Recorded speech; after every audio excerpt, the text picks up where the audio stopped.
Hello everyone, నేను మీ జాకిర్ హుస్సేన్. ఇక Pushpa 2 Oscar బరిలోకి వెళ్తున్నట్టు వార్తలు అయితే వస్తున్నాయి. సో దీని గురించి తెలుసుకునే ప్రయత్నం చేద్దాం. ప్రస్తుతం మనతోటి సీనియర్ జర్నలిస్ట్ జగదేవ్ గారు ఉన్నారు. వెల్కమ్ చెప్పేద్దాం. Hi sir. హలో అండి. అయితే పుష్ప ఇప్పుడు ఆస్కార్ బరిలో నిలవబోతుంది అన్నట్లు, అట్లానే 100 కోట్లు ఖర్చు పెట్టినట్టుగా కూడా తెలుస్తుంది. ఏం చెప్తారు దీని గురించి? పుష్ప 2 గోయింగ్ టు ర్యాక్ ఆస్కారా వాట్స్ అంటే ఆస్కార్ బరిలో నామినేషన్స్కే కూడా చాలా మంది అర్హత సాధించిందన్నట్టు గొప్పగా ఫీల్ అవుతుంటారు. గతంలో కూడా చాలా నామినేటెడ్ అయ్యి రానివి కూడా ఉన్నాయి. ఇప్పుడు లగాను, తర్వాత మన తెలుగులో కూడా బృందావనం లాంటి సినిమాలు వెళ్ళాయంట ఆస్కార్ వరకు కూడా. బృందావనం కూడా వెళ్ళింది. రాజేంద్ర ప్రసాద్ గారు, సంగీతం శ్రీనివాస్ అంటే అప్పట్లో కథలుగా చెప్పుకున్నారు. తర్వాత చాలా వెళ్ళాయి. అంటే కొన్ని మనకు వచ్చాయనుకోండి. తర్వాత లైఫ్ ఆఫ్ పై లాంటి సినిమాలు కొన్ని అవార్డ్స్ తెచ్చుకున్నాయి కదా. ఒక పడవలో పులి అండ్ పర్సన్ సముద్రం మధ్యలో ఇరుక్కుపోతే ఎలా ఉంటుంది ఏంటి అనేది. సో అట్లా కొన్ని తర్వాత లాస్ట్ టైం RRR వచ్చినప్పుడు కూడా ఒక చిన్నపిల్లలకు సంబంధించిన మూవీ కూడా దేనికి ఆస్కార్ వచ్చింది. సో ఇక్కడ ఏంటంటే ఆస్కార్ అనేది ఒక పెద్ద సబ్జెక్ట్ లా చూస్తారు. ఇప్పుడు ఒకసారి కమల్ హాసన్ గారు అదే చెప్పారు. ఆస్కార్ అంటారు. ఆస్కార్ అనేది అదొక యూనివర్సిటీ. ఇప్పుడు Delhi university, Hyderabad university, Andhra university, ఎలాగో అదొక యూనివర్సిటీ. అంత మాత్రం అదే పెద్ద తోపు అని ఫీల్ అవ్వడానికి లేదు. అంత మాత్రం అది మనకి రాలేదు, ఇంతవరకు ఏ ఇండియన్ యాక్టర్కి రాలేదు కాబట్టి అది ఆస్కార్ పెద్ద ఇది కాదు అనుకోవడానికి కూడా లేదు. అట్లా కంపేర్ చేయాలి. బట్ జనాలకు ఒక పిచ్చి క్రేజ్ కదా వేలం ఆస్కార్ అంటే ఒక లెవెల్ ఊహించేసుకుంటారు. దాని లైవ్ను ఎర్లీ అవర్స్ ఇప్పుడు 2కో 3కో స్టార్ట్ అవుతుంది. అప్పుడు మెలకు అలారం పట్టుకొని లేచి మరి ఆ లైవ్ చూసిన సందర్భాలు ఉన్నాయి. ఎప్పుడంటే 2009లో అనుకుంటా, 8లోనో సంథింగ్ గుర్తులేదు. 9లో మన ఎవరు AR రెహమాన్ గారికి ఆస్కార్ అవార్డు వచ్చినప్పుడు కూడా అట్లాగే అలారం పెట్టుకొని మరీ లేచి ఆ లైవ్ టీవీలో లైవ్ చూసాను అనమాట. సో అట్లాగా ఆస్కార్ అంటే ఆ ఇమేజ్ ఉన్న నేపథ్యంలో పుష్ప మూవీ ఏదైతే ఉందో, పుష్పకి ఆల్రెడీ నంది అవార్డు వచ్చింది. తర్వాత బెస్ట్ మూవీ ఏదో వచ్చినట్టుంది. బెస్ట్ మూవీ కాదు, మ్యూజిక్ దేవిశ్రీ ప్రసాద్ గారికి వచ్చింది. బెస్ట్ యాక్టర్గా మన బన్నీ ఐకాన్ స్టార్ అల్లు అర్జున్ గారికి వచ్చింది. సో ఈ పుష్ప 2 కూడా ఒక సెన్సేషన్ అయింది మీరు అన్నట్టుగా అన్ని రకాలుగా. అటు వివాదాలు అయితేనేమి, ఆ తొక్కిసలాట ఘటన అయితేనేమి, కలెక్షన్స్ లో అయితేనేమి, ఒక ప్రపంచం అంటే ఎక్కువ మంది నోళ్లలో నానిన సినిమాగా పుష్ప 2 చెప్పుకోవచ్చు. నాకు తెలిసి బాహుబలి తర్వాత ఆ స్థాయిలో యావత్ భారతదేశం ప్రపంచంలో కూడా పుష్ప పేరు ఎక్కువగా నానింది అంటే రెండో సినిమా పుష్పగానే చెప్పుకోవచ్చు. బట్ కలెక్షన్స్ పరంగా చూసుకున్నా కూడా ఆ ఇండియన్ సినిమాలు భారీగా ఉన్న ఫస్ట్ దంగల్లో ఏదో ఉందంట 2000, నెక్స్ట్ 1800-1900 కోట్లు సెకండ్ ప్లేస్ లో పుష్ప ఉంది. థర్డ్ బాహుబలి 1700-1800 crores అంట. సో అటువంటి పుష్పకి ఇప్పుడు ఆస్కార్ బరిలో నిలిస్తే ఎలా ఉంటుంది, ఆస్కార్ బరిలో అట్లీస్ట్ నామినేట్ అయినా అరే ఆస్కార్ వరకు వెళ్ళిందిరా అని చెప్పుకునేలా ఉంటుంది అని దానికోసం ఈ పుష్ప యొక్క public relations team, PR team చాలా కసరత్తు చేస్తుంది, విశ్వ ప్రయత్నాలు చేస్తుంది అన్నట్టు కూడా రకరకాల 100 కోట్లు ఖర్చు పెట్టారు, ఎంత ఖర్చు పెట్టినట్టుగా వస్తున్నాయి. అంటే ఇప్పుడు పబ్లిసిటీ కోసం 100 కోట్లైనా ఖర్చు పెట్టుంటారు లాస్ట్ టైం. సో మరలా ఇప్పుడు ఆస్కార్ బరిలో నిలబడడానికి కూడా ఆ స్థాయిలో ఖర్చు పెడుతున్నారు. ఒకవేళ అక్కడ నామినేషన్ స్థాయిలో అక్కడికి వెళ్తే, నామినేటెడ్ అయితే హీరోగా ఈయనకి, డైరెక్టర్గా సుకుమార్ గారికి కూడా మళ్ళీ ఒక హైప్ వచ్చేస్తుంది. Yes sir. సో ఆ హైప్ అంటే ఏం లేదండి, అల్టిమేట్ గా మళ్ళీ మార్కెట్ పెంచుకోవడం కోసం ఇవన్నీ. సరే, ఓకే. ఇంకొన్ని కామెంట్స్ ఎట్లా వస్తున్నాయంటే, ఒక క్రిమినల్ సినిమాలో మనం చూసుకుంటే అల్లు అర్జున్ గారు ఒక క్రిమినల్ రోల్ అనేది చెప్పుకోవచ్చు. అలాంటిది హీరోగా చూపించారా, అలాంటిది ఇలాంటి పర్సన్ కి ఆస్కార్ ఇవ్వటం అవసరమా అని కూడా కొంతమంది అంటున్నారు. సో ఏం చెప్తారు? అది ఆ సినిమాలో చూడాలి అంతే అంటారా?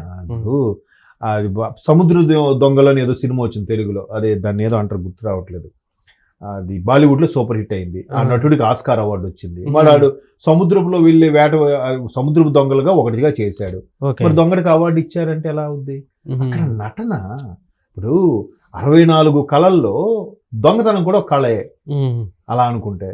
ఇప్పుడు నవరసాలు పండించి అక్కడ సినిమాగా మర్చిపోయి దరిద్రుడు దాన్ని చంపేశాడా, పాడు చేశాడా అనే ఫీల్లో ఆ సినిమా చూడగానే బయటకు ఎలా వస్తాం? ఏడుపు సినిమా అయితే ఏడుపు మొంగ పెట్టుకుని వస్తాం, బయట ఏం కామెడీ వస్తాం. అవన్నీ నిజమా? కాదు కదా. కాదు.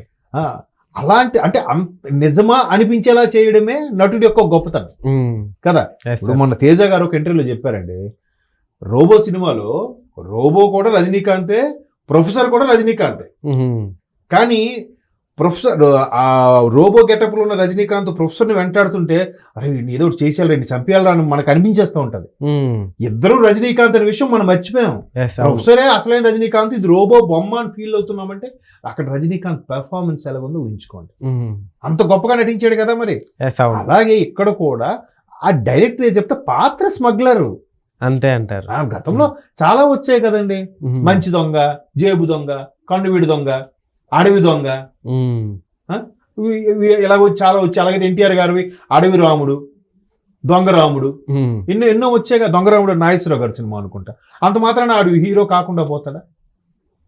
అంటే ఇప్పుడు అప్పు చేసి పప్పు కూడా సినిమా ఉంటుంది, అందులో ఆయన ఏదో జస్ట్ ఒక సాధు వేషం వేసి ఎన్టీఆర్ గారు మొత్తానికి చెల్లి కాపురం కోసం ఏదో చేయాలని చేస్తాడు, వేషం వేస్తాడు, కొద్ది మాయ చేస్తాడు, ఏదో చేస్తాడు. అంత మాత్రాన అక్కడ నిజంగా ఇదనే కాదు, అక్కడ నటన కథపరంగా ఎలా చేశారనేది చూసుకోవాలి. సినిమా వరకే చూడాలి. అంటే ఎప్పుడైతే బన్నీ గారు శిల్పారావు గారిని కలవడానికి వెళ్ళారో బన్నీకి ఒక యాంటీ ఫ్యాన్స్ గా తయారయ్యారు కొంతమంది.